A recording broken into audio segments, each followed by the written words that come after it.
Good news for farmers. The Global Dairy Price Trade Index has seen a 7.7% increase in the last couple of days. That on top of a 12.7% increase in the last few months, which is obviously good for farmers. And as they say, what's good for farmers, Fonterra, etc., being our biggest company, is often good for the economy of New Zealand. Let's have a look at quote 17. That goes straight to what Fonterra has said about production of milk at the moment.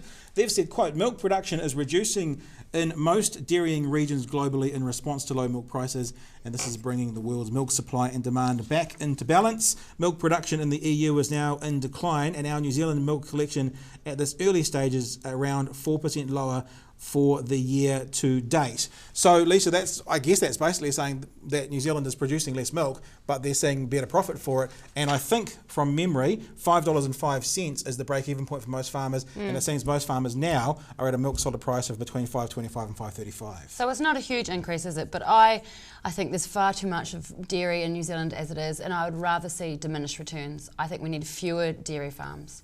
So you're talking more about the environmental impact of what's going on? Yeah, I think it's got to a point now where we can't avoid the fact that dairying is affecting our rivers and affecting our clean green look.